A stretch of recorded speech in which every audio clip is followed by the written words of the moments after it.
Great.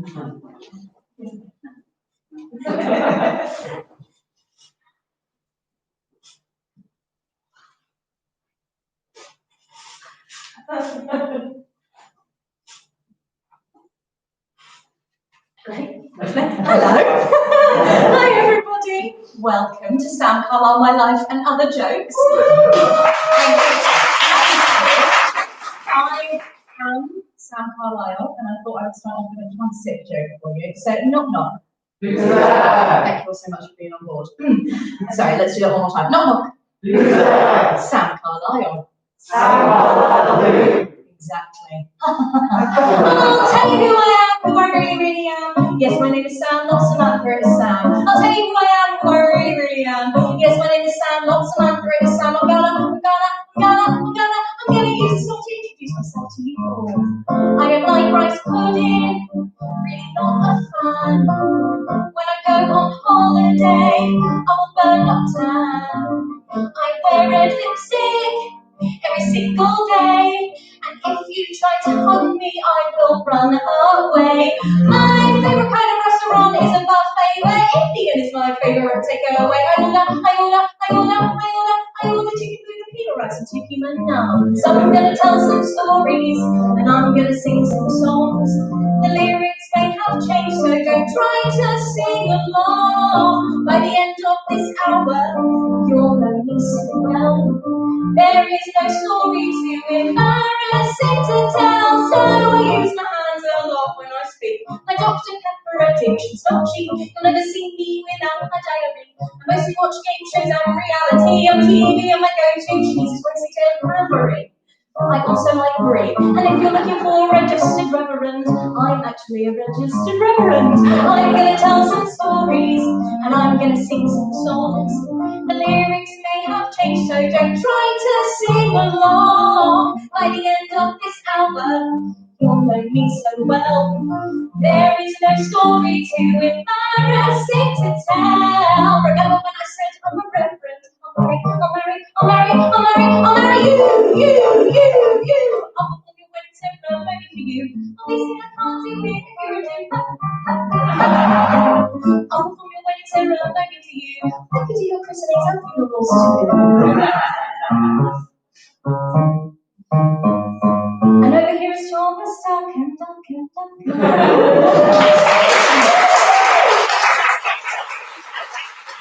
you all very much. So yes, this is Thomas Duncan. He'll be accompanying me for the evening. Now, Tom and I have known each other for a decade now. Can you believe it? A decade. We met doing an Amdram production of Rent. Now, neither of us were in the show. I was 15 and the choreographer, and Tom was about 17, 18 and was the musical director. And the show was made up of people between the ages of about 13 and 17. And if you've ever seen Rent, there are some people that might think that that was wildly inappropriate. And others may think that it was edgy. The latter you will not think of this evening, I can assure you. Now, yes, the song that we just used is because Tom and I both got appreciation for musical theatre. That's what we both come to love. And so we know that if you feel overwhelmed by an emotion and words just can't cut it anymore, you might sing about it. So we are going to carry on with that theme through the evening. If I get too overwhelmed and lyrics just don't cut it anymore, I might even dance for you. Now that first song was Wannabe by the Spice Girls. It was #1 in 1996. There we go.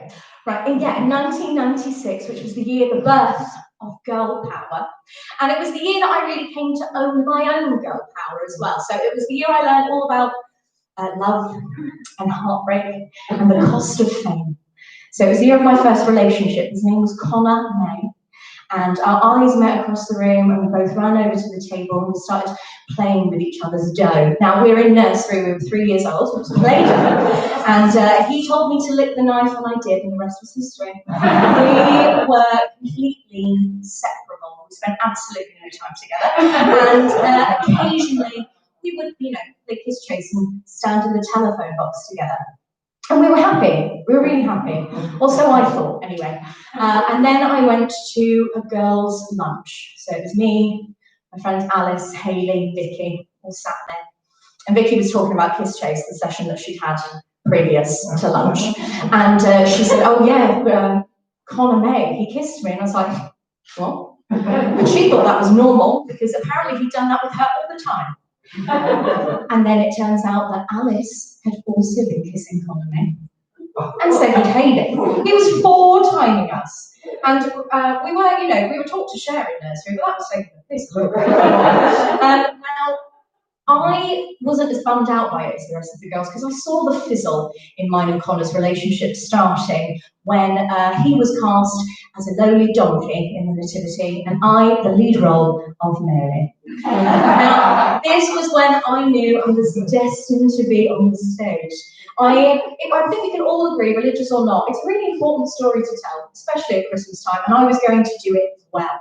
I was so committed that when on my donkey, which was a rocking horse, I really went for it and I fell off. But always the professional, I got straight back up again. And I think that was something that Connor couldn't take. He just didn't like that I was independent and I knew what I wanted to do. So from that moment on, I prioritised my career over boys. And it's sort of a theme that ran through the majority of my life and the majority of this show. So then we started to get to the age of like 9, 10, and people started to take Kiss Chase more seriously. You were kissing consistently the same person because there was an attraction there, and I still wasn't interested. And people were like, Sam, why don't you have a boyfriend? Blah, blah, blah. So I got one to shut everybody up. His name was James Holland. He was a lot shorter than me and had a permanent bogey in his nostril. Not the most attractive of boys, bless him, but he worshipped the ground I walked on. So much so that he actually used to steal stuff from his sister's bedroom, like toe rings and anklets. She actually found out about that once, and she came over to the pods area where I just want to shine me, and she asked for everything back. So that was really embarrassing for everyone involved. But yes, so we never really spent any time together. We held hands occasionally on the playground when we were forced to, because people used to do that, didn't they? They were like, why are you holding hands? So we held hands. And then when we came to the end of our relationship, which strangely went on for about 2 years, I went round to his for dinner, for tea the first time. He also had to bring his best friend because obviously he couldn't be alone with me. And to show off in front of his friend, he got out their BB guns and he shot me at point blank range in the thigh, and I had this giant purple, black, yellow, green bruise on my thigh for days. And I think it's safe to say that's the beginning of the end for us. But we decided to end our relationship officially when we realised we were going to different secondary schools, either end of town. There was just no way the distance was going to work. So we thought that it was best that we brought things to an end. And this was when I did something naughty. So he had a slightly better looking friend, but I thought we had common ground. So in the leaders play, I was cast as Nancy and Oliver. So many humble brags, look at this. I was cast as Nancy and Oliver, although I had auditioned to play the part of Fagin. And when I was given the role, this boy, who was one of James's friends, was cast as the doctor, and he had to take care of Nancy. And I thought, 1, he wants to look after me, and 2, we have the same thing in common. He loves to act. This is great. Then I remembered everyone is cast in the leaders play, so it didn't necessarily mean anything at all. And then he went and did something that punished me for choosing to be his girlfriend through the summer.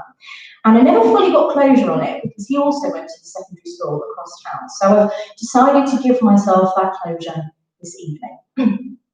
Bye, bye, bye. I was spending a week away, so I was missing this party. You said you really liked me. I said go have fun. I got no texts for days. Then I finally got one from my mate saying that you had cheated. Our romance was done. Turned out you kissed somebody else on the trampoline. And because I respect myself, this is bye. Don't want people to pity me. My tears went out the window temporarily. I'm not that bothered and I will not cry. Bye. It's a big way that I do not care. Maybe loving feelings will just never end. Now there's a reason for me to justify saying bye. You told me, well, it didn't count because I was abroad, I was not around. You say abroad, I was in Wales, visiting my nan, not snogging males. And this became a bit of a theme. I chose boyfriends I thought would enrich my life in some way from the age of about 9 till I was about 16. And I got nothing out of it, except the fact that they were rather peculiar and strange little habits. And some of those highlights included: one used me for Christmas gifts, one cried each time we'd kiss, some wrote songs and poems that creeped me out, one actually preferred my dad, and one sister got mad. I was better off single without a doubt. Just wanting to pity me, my taste went out the window temporarily. I'm not that bothered and I did not cry. Bye. It's a big win that I do not care. Maybe my feelings were just never there. Now there's a reason for me to justify saying bye.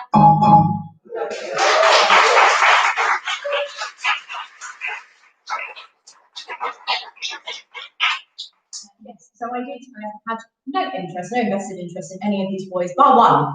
Now his name was Jason Del Mar, which in Spanish means of the sea, Jason of the sea. Now it was a holiday fling. He was a little older than me. He was mysterious and brooding and handsome and lovely and imaginary. I ate him up.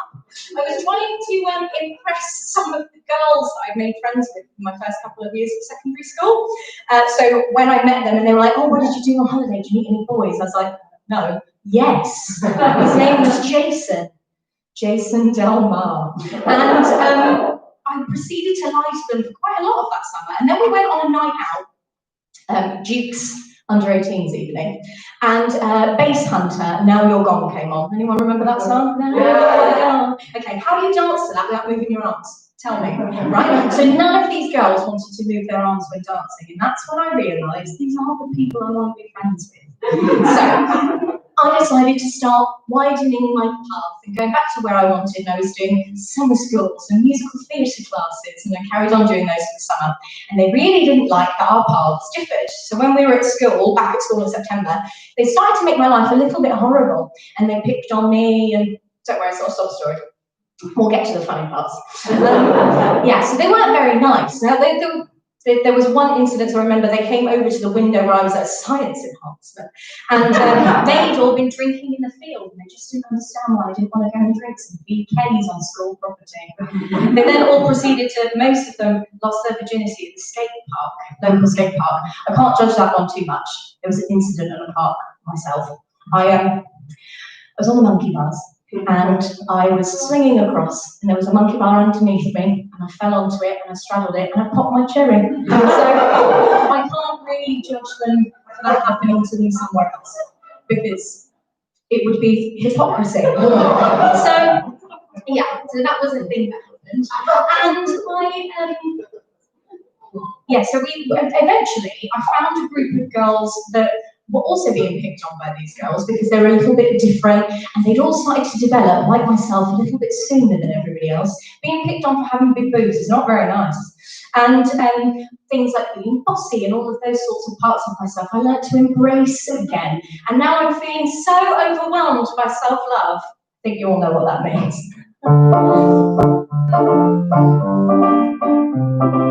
Lucky I am organised and bossy, to throw a killer party. Lucky that I know to put my hair up when I'm eating because I'm messy. Lucky that I know my eyes go tiny, so in some photos you won't see them. Lucky there's a line before my titties, because I have always pushed for mountains. These are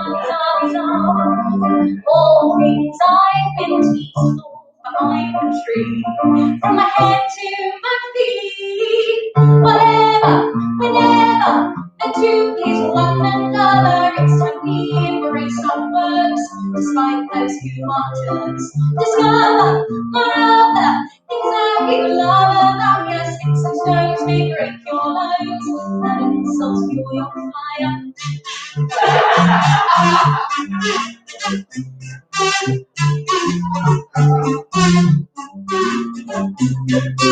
In public, all the things you've been teased for, embrace them.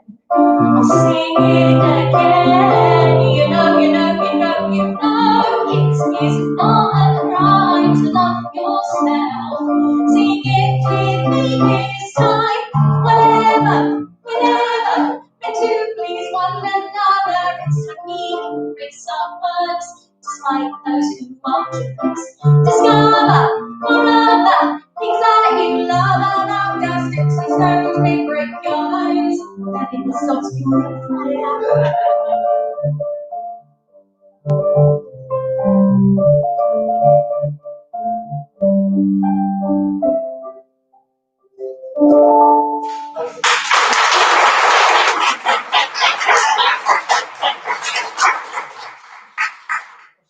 Lipstick on the microphone.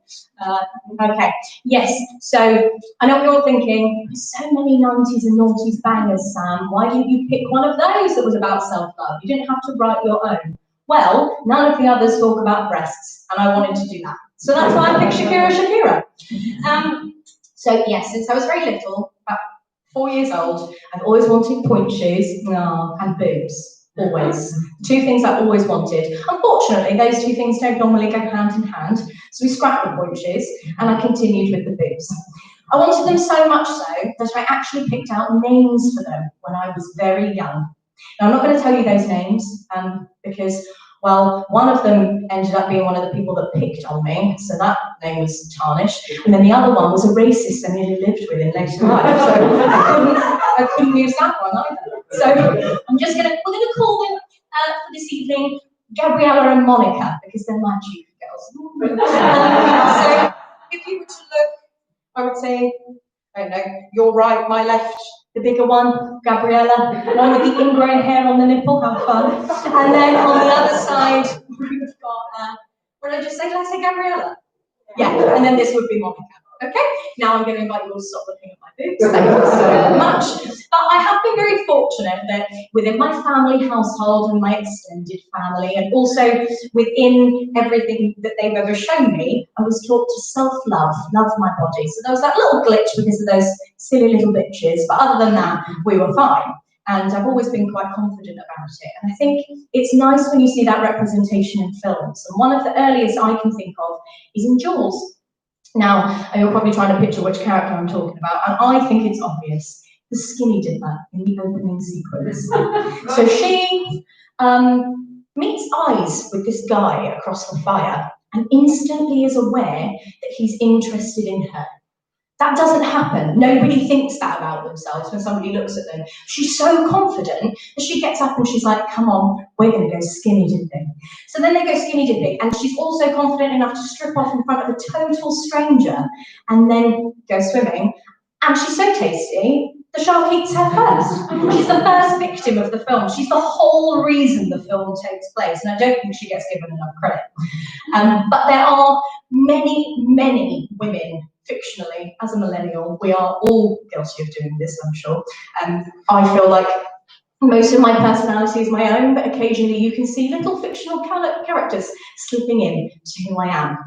So I thought, while I've got this platform, I'm going to do a little thank you to all of those women. So this is going to be a little medley for you. And now before we start, I would just like to say it doesn't necessarily mean I share the views of these characters' creators. So on that note, let's start with Hermione Granger.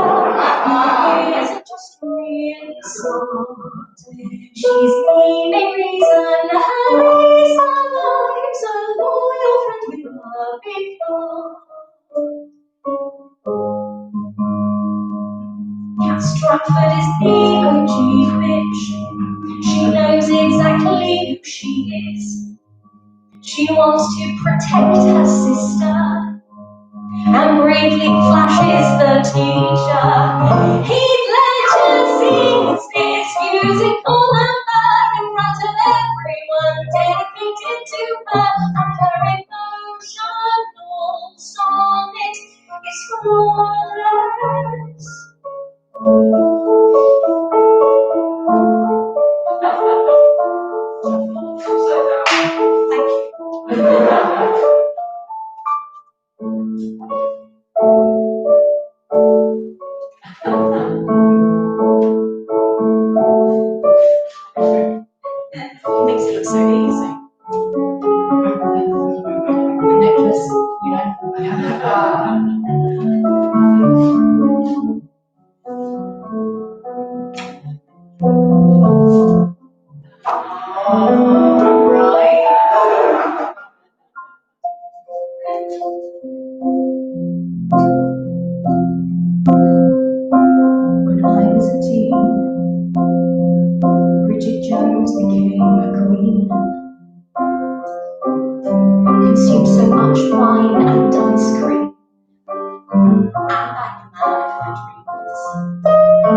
then I won't be all by myself anymore. How many characters can say they strangled Jabba to death with a chain? It's enough of a king becoming a unit, that's all fantasy. But then there's Laura who runs cargo, short and isn't scared to get dirty. When I say dirty, I mean literally. She sticks her hands in dino poo, and she gets to say to sexy Jeff that woman inherits me.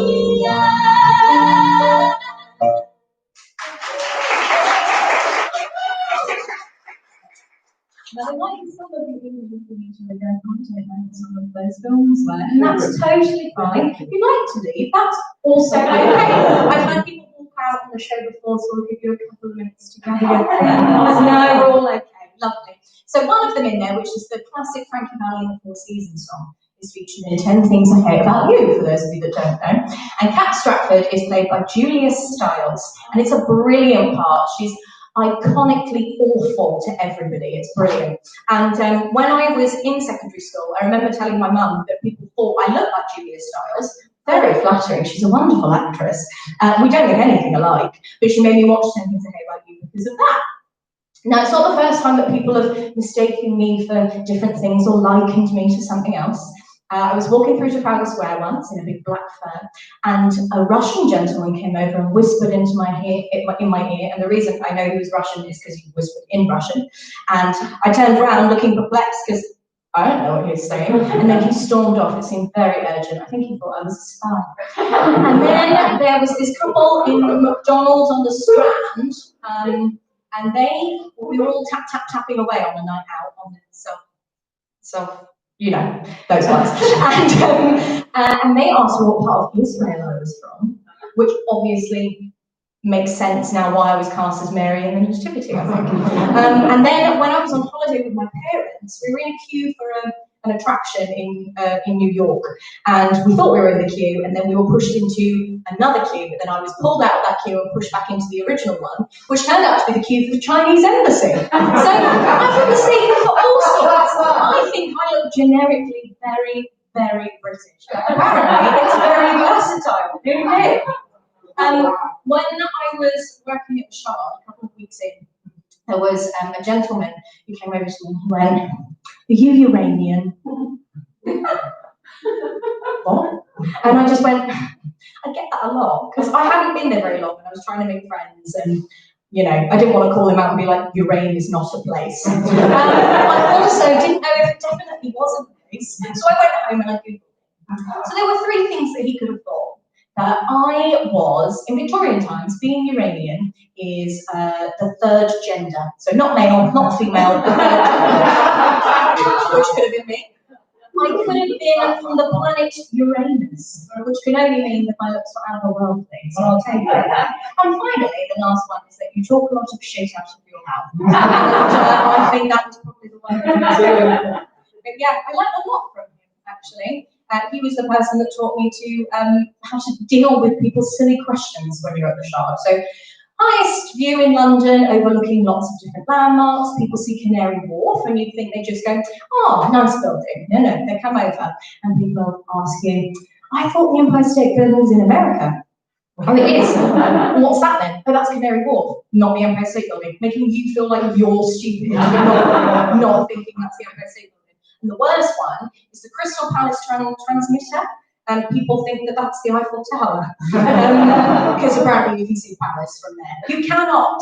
But he taught me how to deal with those things, and he also showed me how to take the best photos of people on their phones. Now, I don't know if any of you have worked at a tourist attraction before, but taking photos of people has really developed over time. So it used to just be like a quick snap, and they would almost be embarrassed. They'd be like, "Oh, thank you so much for doing that." And now it is a full-on photo shoot. You have to put time aside for it. And there was this one girl who was travelling, she seemed really sweet, she just bought herself a glass of champagne, and I said, oh, would you like to take a photo for me? And she went, oh, if you don't mind. So she stood in the corner and she had a champagne, it's like this.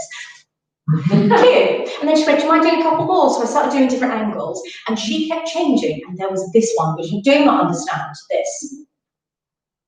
Looking at your shoe? I was looking at your shoe for a photo. And she was moving her head. But my least favourite one, and you see it in people's Facebook cover photos all the time, is she asked me to hold her champagne, already holding her phone, and then she turned around away from me, put her hands on the barriers, and took a deep breath in and was like, take it now. So she was overlooking the view, and she went, yeah, you know, this is just a big part of my journey. And I was like, okay, but can I not be, please? And I guarantee she would have put that on her Facebook cover photo somewhere. And I can feel some people's bums clenching in the room because I think you're guilty of doing it yourselves. But you do learn a lot about people when you're working doing customer service. There's a window where if people have had a bad day, they know they're not going to see you again. So we might be a little bit rude. And it happens a lot. There are some people that do it like on the sly, so those that might wee on the floor, or poo in their seat, or smear blood around the cubicles. I worked at a lot of theatres around the house, and one of my favourites was Phantom of the Opera. And a colleague of mine had to clean up male fun juice. That was not scripted. Sorry, I don't know what else to call it. From the cubicle, because a gentleman had enjoyed Christine Daae's solos so much, he couldn't wait till he got home. Somebody had to clean that up. It was awful. I would almost prefer to deal with that than deal with actual conflict from customers, because they come over demanding the world, and they really do feel like they're entitled to it. And I just don't understand why customers have to make things so complicated.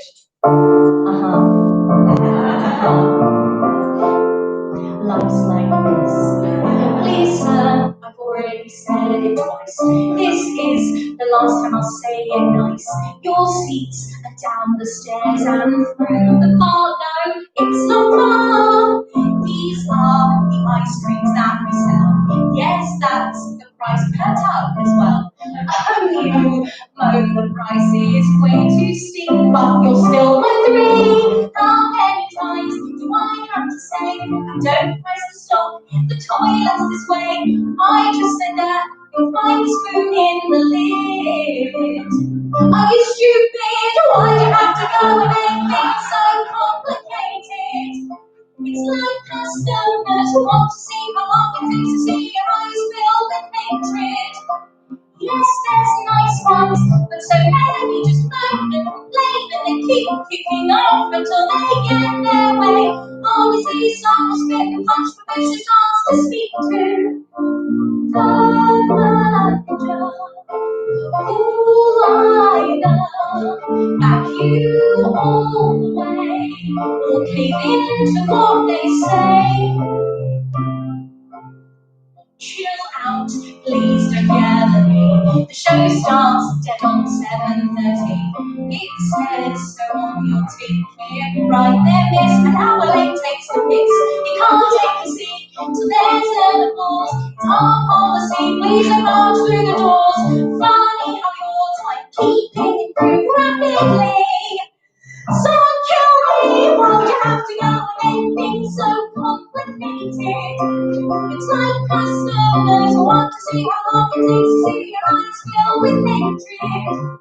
Yes, there's nice ones, but so many just moan and complain, and they keep kicking off until they get their way. Honestly, some will spit past the best results to speak to.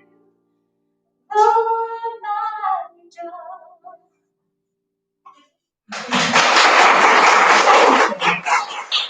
Yes, the spit and punch thing is actually a thing that happened. There was a lady, whilst watching Phantom of the Opera, who apparently had been disturbed by the people behind her but didn't think to tell anyone on the usher team, took matters into her own hands and punched the woman behind her.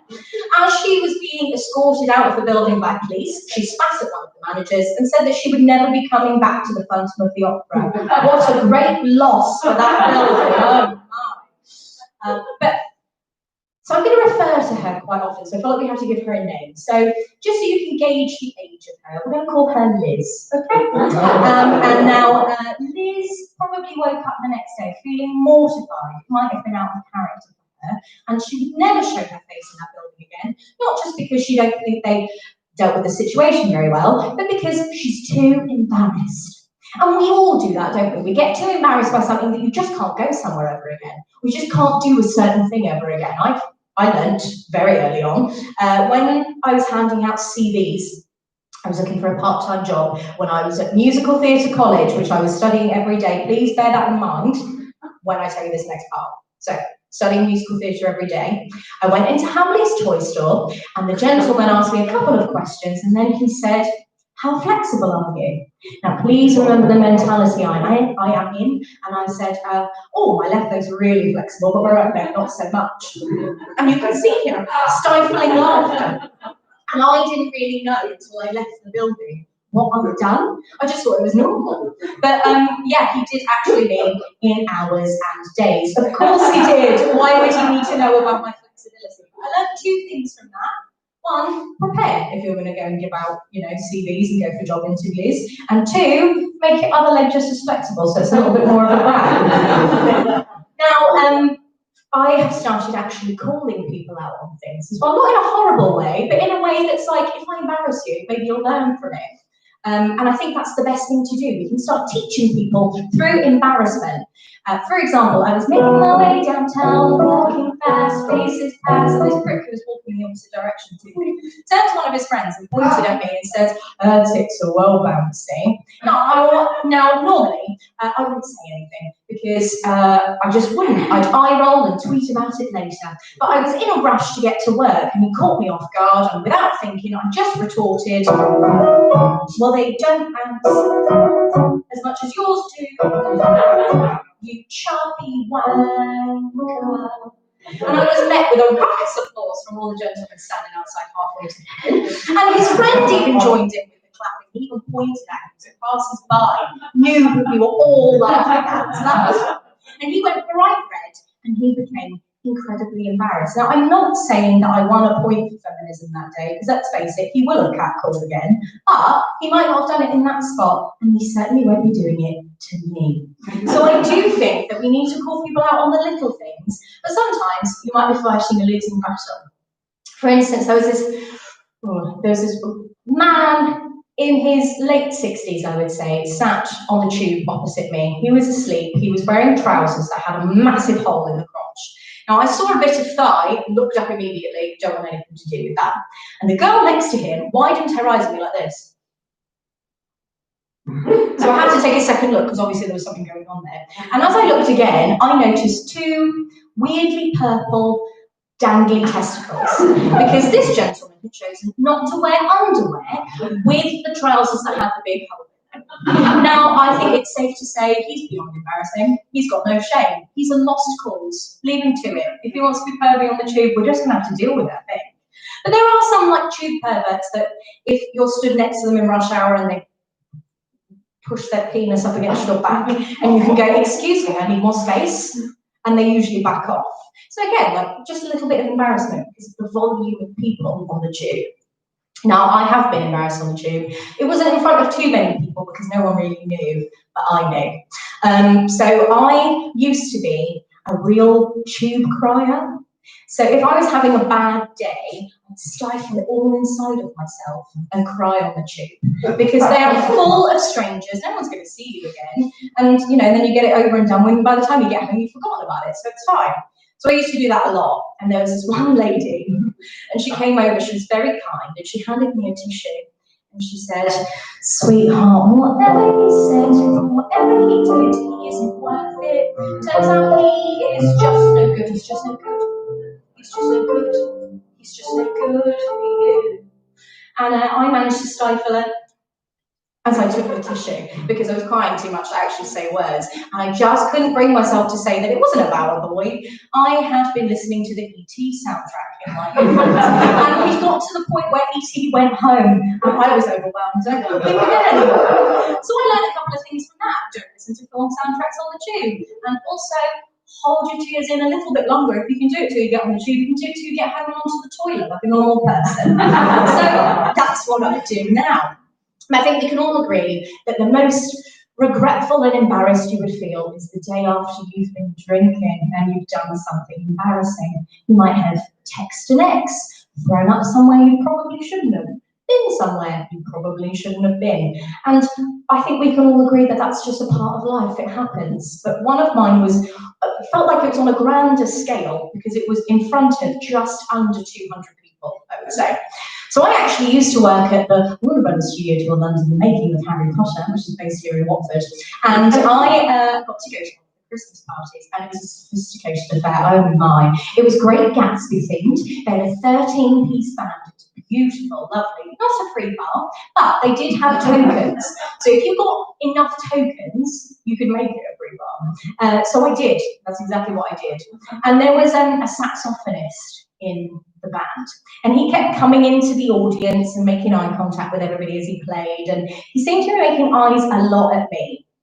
And then for the rest of the time when he wasn't in the audience, he was on the stage in front of his microphone where he did his solo. And I thought, right, if I'm not going to do it now, I'm never going to do it. So I got up on the stage after a lot of drinks and I danced over to him. And I leant in really close to him where him and his microphone were. And I said, you coming home with me then? So confident. And he leant right back and everybody, literally everybody, just under 200 bodies in the room that night heard him reject me down the line. The whole room was made aware of what had just gone on. He literally leant in and just went, no. So I had no choice but to just sort of dance off. Did a little high kick to try and salvage somewhere, and then I got off. And then the next day I wasn't in work, so it was fine. But I did receive a lot of text messages from people saying things like, what were you thinking? How much did you have to drink? I thought we only got 2 drinks for each. And then the next day I went into work and it was mortifying. People who had never spoken to me before started speaking to me or dancing at me. And then one girl showed me the saxophonist on Instagram. And has anybody watched the ITV series Des recently? Yeah, so he looked like a squashed up version of Dennis Nilsson. What was I thinking, honestly? But from then on, I decided that if I was going to be meeting new people or in a different sort of environment to normal, I'd stick to one drink, wouldn't do any mixing, and I tried to tone it down a little bit. Safe to say, when I started dating, gentlemen decided not to go with that same rule, and that did not impress me much. A guy slid in my DMs who I thought was funny, but then he made this comment that was kind of scummy. I always like to talk about my love for food. He responded with an invite that was crude. He asked me out for dinner, but I didn't want what he wanted to serve. Okay, so you've got buffet in your pants that you think I'll enjoy. That don't impress me much, my friend. That buffet is one that I will not touch.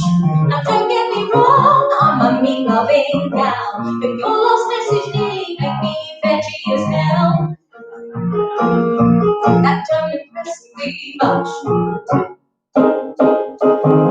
Second date I went on with this guy who was tall, whose whole tolerance for alcohol was very small. He was drunk when I got there, he'd been drinking since 4. Slurring curly phrases as he stumbled across the floor. When I said that I work in theatre, he replied, oh, I've got gay friends.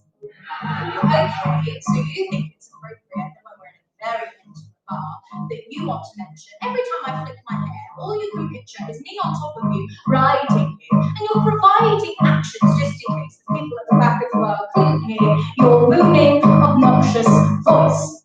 That don't impress me much. You say you've never met a girl that's funny before. One of 2 compliments he paid me that night. When I said he was handsome, he said, that's all right. They're one of those guys who likes to turn up late and be waiting an hour for our 3rd and last date. I waited, but I needed to eat. I had come straight from work and I was dead on my feet.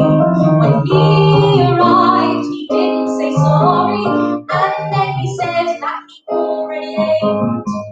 Okay, so when you've tried it, tell me why you're late. It's because you've been at a bank holiday barbecue, eating your weight in pizza, and you lost track of time. Then you proceed to mansplain golf to me at a crazy golf course, before buying yourself a round of drinks because, and I quote, you need to be drunk to be around me because I'm far too intimidating. That doesn't impress me much. How can you expect another day after that? No, you're not the one, let's just leave it at that. No, don't try to kiss me, God, you're a real twat. That don't impress me much.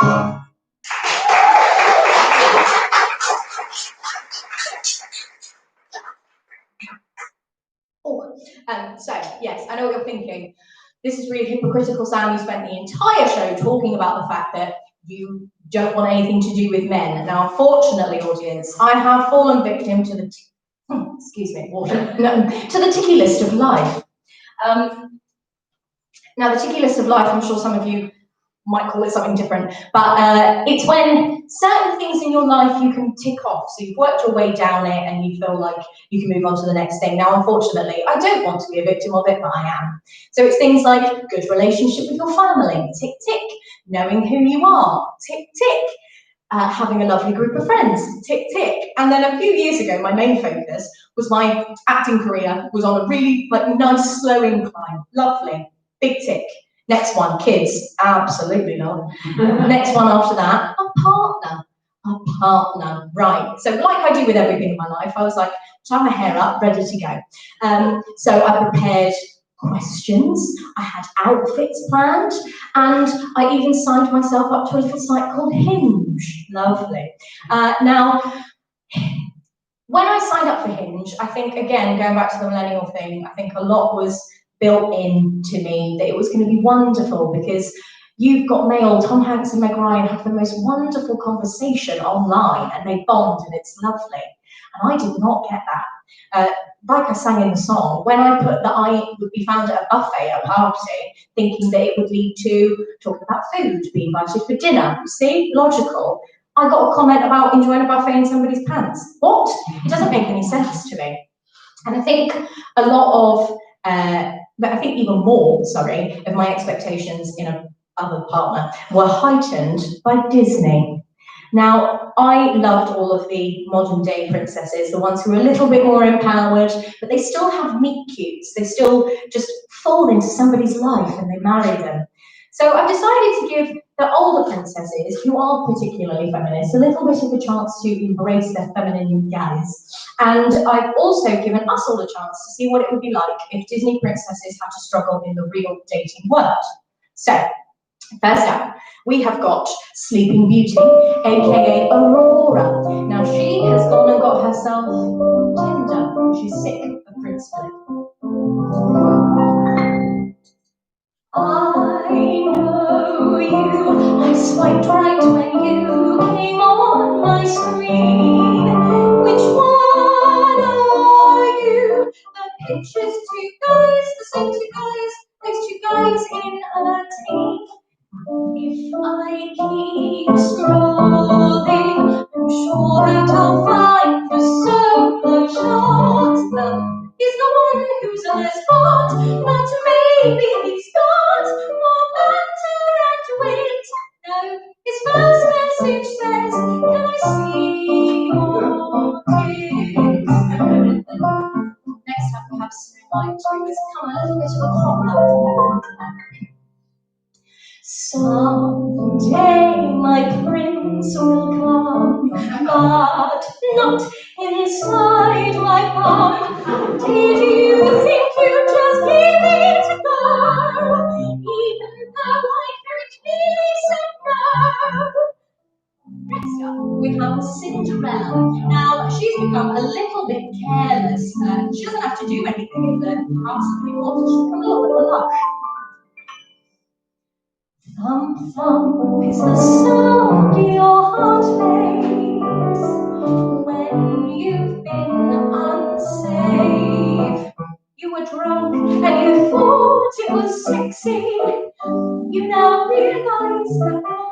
mistake. You woke this morning feeling nauseous, and Mother Nature's running 4 days late. So now because you can't refuse Dick, you must go pee on a stick. Let's hope that you just gained weight. And finally, we have Ariel, who changes everything about herself for a boy. Now, I decided to change it so Ariel's not changing anything for a boy. But instead of Ariel, think more me, think less Prince Eric or my boyfriend, and less something that I've made up, and more something that unfortunately happened. Look at us both, aren't we so sweet? Me in the shower while you brush your teeth. Some people might think it's strange, but we share everything, including that KFC last night. And since then my tummy's not felt quite right. It's been rumbling away, can't hear it, and I feel what's come out my mouth. Maybe just as a verb, then that's funny. Here it comes. Oh God, no, it's heading down south. It's not just a fart. I heard a splat, and now I've shot myself on your butt.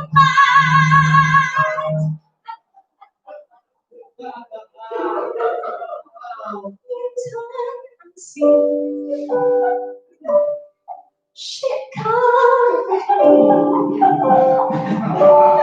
Take a shot in your world.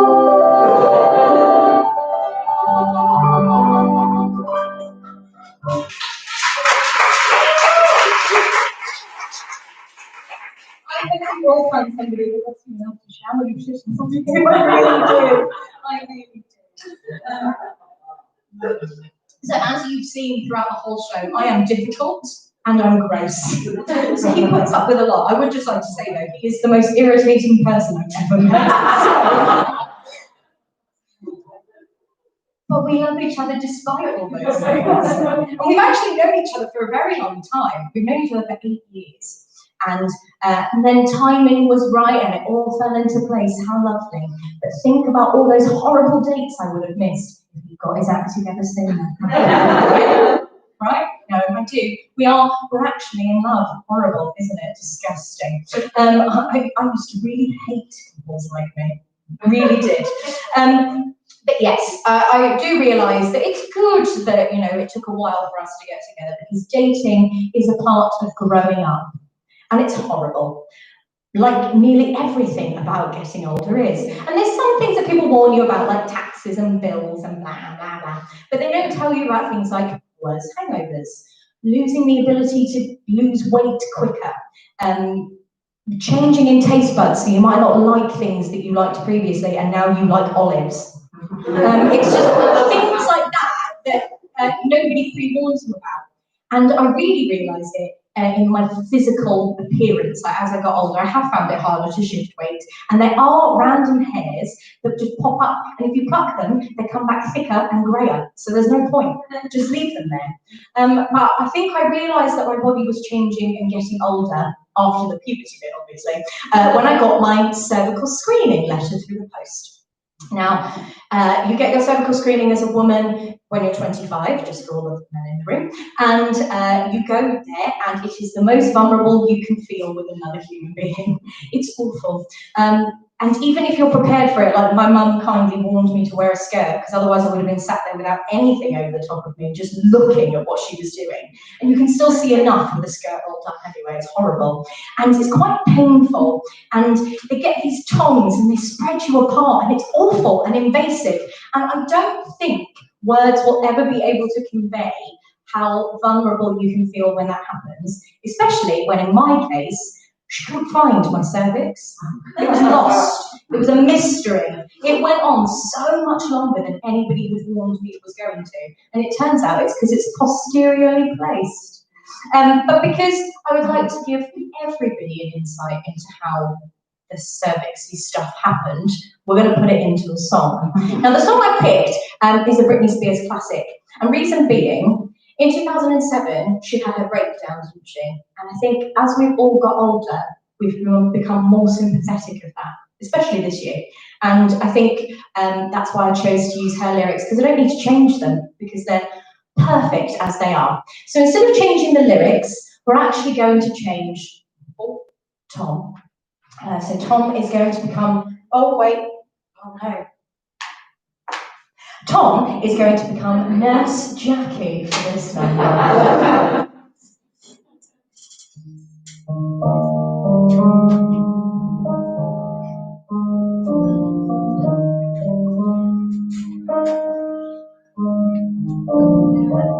Comfortable. Deep breath. I used to think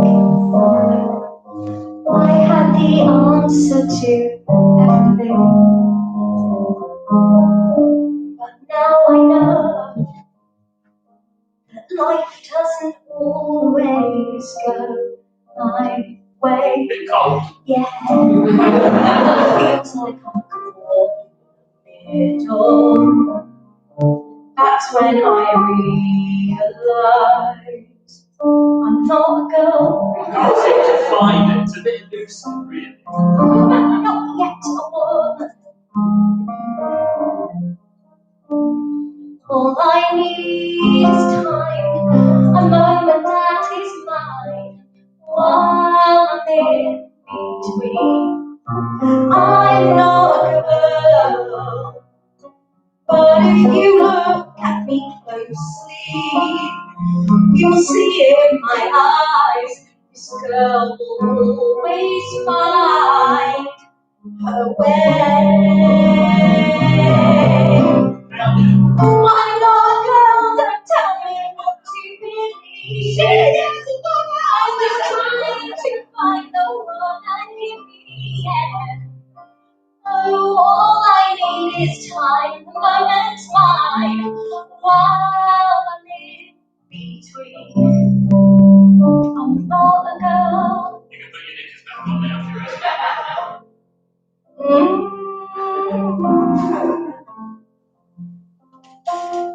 I am a woman.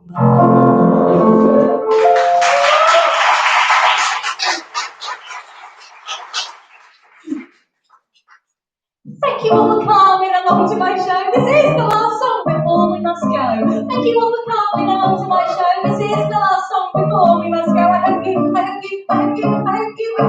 the show. Please get home safe. I just told some stories and I just sang some songs. We put in a reprise here so the show's not too long. We reached the end of the hour and I can already tell. You may be impressed when you are repulsed as well. If you thought this was great, then go and tell a mate. And if you did not, well, hey, it's gonna hate. But conscious enough, please go and tell a friend. And now my lovely audience brings us to the end.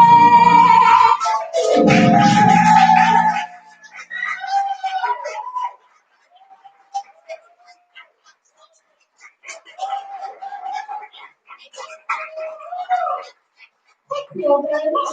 Thank